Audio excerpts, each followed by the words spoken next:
여러분 안녕하십니까. 강시열 변호사입니다. 자, 여의도에 떠도는 검은 소문의 실체. 여의도에 떠도는 검은 소문의 실체. 제목부터가 그야말로 우리의 주목을 끌죠. 하범규 교수라고 부경대의 교수신데요. 여러 가지 칼럼을 많이 쓰시는 분이고 정말로 애국자입니다. 그러니까 우리 자유보수 우파의 아주 또 핵심 브레인이라고 말할 수 있는데요.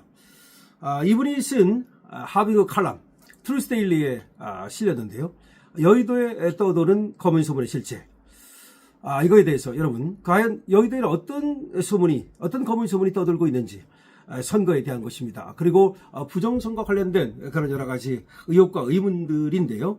여러분께 빠르게 보내드리겠습니다. 강신업 TV는 팩트에 기반해서 가장 신랄하고 날카로운 정확한 논평을 해드립니다. 강신업 TV 구독과 공유를 부탁드리고요. 강신업 TV 회원에도 여러분께서 가입해 주시면 정말 감사하겠습니다. 가입해 주신 여러분, 그리고 또 자율구독료로 강신업 TV를 응원하는 모든 여러분께 구독과 공유와 좋아요로 강신업 TV를 응원하는 모든 여러분께 감사를 드립니다. 자, 하범규 교수는 이렇게 얘기합니다. 필자는 작년 중앙선관위 위원장과 사무총장, 즉 노태악과 김용빈을 업무상 배임으로 고발한 바 있다. 노태악과 김용빈을 업무상 배임으로 고발했던 분입니다. 이 계기는 여의도의 공공연히 떠도는 선관위 관련 검은 의혹 때문이었다. 검은 의혹, 검은 소문이 여의도에 공공연히 떠돌고 있다는 겁니다. 당시 필자는 당시 대선 캠프에서 다양한 여론을 접할 수 있었고, 그 중심에는 과연 윤석열 대통령이 제기한 선거 부정을 두고서 정권 재창출이 가능한가? 다시 말하면 김문수 선거 캠프에서 들어가서 여러 가지 여론을 접할 수 있었는데, 이 부정선거를 해결하지 않고 과연 김문수의 승리가 가능하겠는가? 라는 것이 이제 하나의 의문이었다. 실제로 당시 의식 있는 적지 않은 사람들은 정치인이 되는 길은 여의도에서 시작해서 과천에서 끝난다. 즉 여의도 정당 공천을 받아가지고 중앙선관위를 통과해야 된다. 이렇게 얘기를 했다는 거죠. 이준석과 한동훈이 대표가 된 것은 선관위 작품이다. 이준석은 그리고 한동훈은 선관위 작품이다. 이런 소문이 있었다는 겁니다. 선관위와 민주당의 커넥션은 20년이 넘는다. 또 이런 소문이 파다했고요. 이번 선거 2025년 대선이 선거 부정을 공식 제기한 윤 대통령 비상경과 직결되기에 선관위의 부정선거 강도는 역사상 최고치를 기록할 것이다. 이런 소문들이 마구 나돌고 있었다는 겁니다. 이준석과 한동훈이 대표가 된 것은 선관위 작품이다 라는 소문, 선관위와 민주당의 커넥션은 20년이 넘는다는 소문, 2025년 선거는 그 어떤 선거보다도 부정선거가 의심된다는, 부정선거가 걱정된다는 소문, 이런 것들이 여의도에 떠돌고 있었다는 거죠. 문제는 당시 김문수 캠프는 이러한 여론을 수용하고 적절한 대응을 할 만한 능력이나 그런 스탠스가 없었다. 심지어 캠프에서 책임자들의 의견 토론조차 없었다. 전략의 부자와 함께 불통병, 야당병이 만연했던 것이다.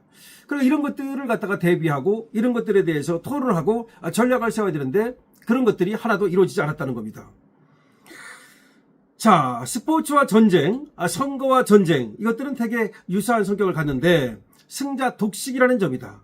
하지만 엄연히 선거와 스포츠는 전쟁과 달리 규율이 존재한다. 전쟁에는 규율이 없는 거죠. 이기면 되는 거죠. 하지만 선거와 스포츠는 규율이 있어야 되는 건데, 스포츠가 규율이 있죠. 선수, 심판, 협회 등등, 또 관중, 스포츠 중계 이런 걸 통해서 투명하게 관리가 되는 데 비해서 선거는 어떤가? 선거는 국민투표제가 존재하는 직접선거, 비밀선거, 공개선거, 이런 것들은 근대적인 얘기다. 요새는 아날로그가 아니라 디지털이기 때문에 그런 것들이 과연 정말 지켜지는가라는 것이 의심스럽다는 거죠. 지난 5년간 무려 150여 회의 선거 소송이 있었고, 하나같이 수사나 체계적이고 공개적인 검증 절차가 생략되고 법원에 의해서 일방적으로 기각되지 않았느냐. 아무리 선거소송 걸어봤자 전부 다 수사도 제대로 안 되고 공개 검증도 안 되고 결국 법원이 일방적으로 기각해버렸다. 역사적으로 이러다 보니까 선거 부정이 안 생길래 안 생길 수가 없다는 거죠. 자, 하범규 교수 이렇게 말합니다. 선거 부정의 씨앗은 김대중 정권으로 거슬러 올라간다는 겁니다.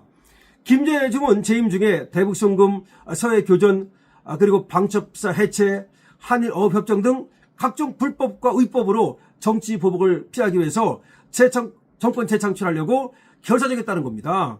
다시 말해서 김대중은 다음에 정권을 창출하지 못하면 정치 보복 당할까봐 오로지 다음에서 정권 재창출하려고 필사적이었다는 겁니다.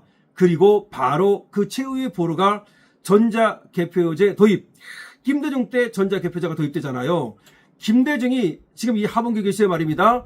자기가 정권을 재창출하지 못하면 정치 보복당할까봐 그게 두려워가지고 오로지 선거 부정에 관심이 있었고 전자개표제를 도입했다는 겁니다. 실제로 당시 선거를 1년 앞두고 김대중 정권은 후계자로 낙점된 노무현의 지지율은 5%에 머물렀고 당시 과반에 육박하는 야당 이해창 후보 지지율은 엄청나게 높았는데 그래서 김대중 정부에서는 이제 이해창의 지지율을 끌어내리려고 국정원까지 동원을 했다는 겁니다. 그래서 병역 의혹 이걸 갖다가 있지도 않은 거 이거를 병역 의혹을 공공연하게 만들어내 가지고서 이거를 선전선동을 통해 가지고서 이해창을 떨어뜨린 거라는 겁니다. 다시 말해서 이해창이 떨어진 거는 그게 노무현한테 떨어진 거는 노무현이가 인기가 있어서 떨어진 게 아니고 부정선거 때문이었다라고 하범규 교수는 얘기하고 있는 겁니다. 자, 김대중이 당시 최후로 선택한 것이 부정선거, 즉 전자투표제 도입이었다는 겁니다. 선진 각국이 선거제도의 보수적인 이유는 전자투표제는 과정에 있어 검증이 불가능하기 때문에 전자투표제를 거의 선진국들도 도입을 안 했다는 겁니다. 그런데 김대중이가 이 전자투표제를 도입했다는 거, 이거는 바로 선거 부정을 위한 것이었다고 하범규 교수는 얘기하고 있는 겁니다. 그러면서 하범규 교수는 이렇게 얘기합니다. 자기는 수년 전 선거학에 관심이 별로 없었지만 2002년 대선에서 자행된 부정선거 제보자를 만난 바 있답니다. 2002년 선거가 부정이었다는 그걸 제보하는 사람을 만난 적이 있는데 현직 의사인 그가 제기하는 자료를 보면서 그때 한나라당 국민의힘에 그 본질적인 의문이 생겼다는 겁니다. 20년간 선거 부정을 제기해온 전직 선관위 노조위원장 출신 한성천 위원장과 육사 출신이자 미국 컴퓨터공학 전문가 장재원 박사 등을 만나서 그들이 제시하는 의견이나 자료를 보면은 수권정당 야당의 의문이 들었다는 겁니다. 다시 말해서 이분 얘기는 이렇게 제보하는 사람, 그 다음에 또 한성천 위원장, 장재원 박사 이런 분 얘기 들으면 그야말로 이 부정선거를 뚫고서 과연 야당이 집권을 할 수 있겠는가라고 하는 의문이 생긴다고 얘기하고 있는 겁니다.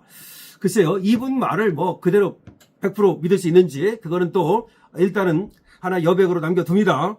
그러니까 하범규 교수가 얘기하는 건 뭐냐면 결국 부정선거를 얘기하는 겁니다. 그리고 이 부정선거의 시초가 바로 전자개표기의 도입이었다고 얘기를 하는 겁니다. 그리고 그 당시 김대중 정부가 정권 재창출을 하기 위해서 그리고 노무현을 그러니까 붙이고 이해창을 떨어뜨리기 위해서 부정선거를 자행했다는 이런 얘기를 하는 건데 거기에 대한 명확한 증거는 지금 없죠. 다만 본인은 제보를 받았다고 얘기하는 겁니다. 지금은 의사인 어떤 사람으로부터 제보를 받았고 그 다음에 한성천 당시 선관위에 근무하던 노조위원장 그리고 장재원 박사, 공학 박사 이런 분들의 얘기를 들으면 과연 이 야당이 말이죠. 그러니까 정말 집권할 수 있는 그런 어떤 여력이 되는지 그 부정선거를 막고 그렇게 집권을 하시는 여력이 되는지 의문이다. 뭐 이런 얘기를 합니다. 뭐 그러나 그 후에도 박근혜 대통령이 승리를 했고 윤석열 대통령도 승리를 했으니까 모든 선거가 과연 부정으로 이루어졌는지는 알 수가 없죠. 다만 윤석열 대통령은 그런 얘기를 했죠. 0.7%밖에 못 이긴 거. 여론조사는 계속 3, 4%, 많게는 7% 정도 이긴다고 얘기했고 이준석마저도 말이죠. 7% 정도를 얘기했지 않습니까? 이준석이 그때 당대표였는데 여의도 연구원의 그 여론조사를 다 알고 있었는데 그런 얘기를 했단 말이야. 근데 까보니까 0.7%밖에 못 이겼죠. 그런 것들이 의문이 있긴 있습니다. 그러나 어쨌든 간에 과연 이 부정선거가 언제부터 시작돼서 어떻게 이루어져 왔는지는 이제 우리가 모든 걸 이번에 특검을 통해서 알아내야 됩니다. 그러니까 지난 대선, 지난 총선, 그리고 이번에 지선도 다 대상이고 사실은 말이죠. 전자개표기가 도입되고 나서 모든 선거가 특검 수사의 대상이 돼야 된다고 보는데 어쨌든 일단 우리가 이번 지난 대선 총선 뭐 2020년 이후 선거를 모두 대상으로 하고 그 앞에 것도 말이죠. 증거가 발견되거나 제보가 들어온다면 당연히 선거를 다시 부정선거 여부를 수사할 수 있겠죠. 어쨌든 여의도에 떠도는 검은 소문, 과연 어디까지가 사실이고 어디까지가 의혹일까요? 어쨌든 우리는 이제 많은 것이 드러나면서 부정선거에 대한 실체를 밝혀내고 있습니다. 강신업TV입니다. 구독과 공유를 부탁드리고요. 강신업TV 힘이 되어 주십시오. 회원에 가입해 주십시오. 강신업TV에 여러분들께서 자율구독료로 응원해 주시기 바랍니다. 감사합니다.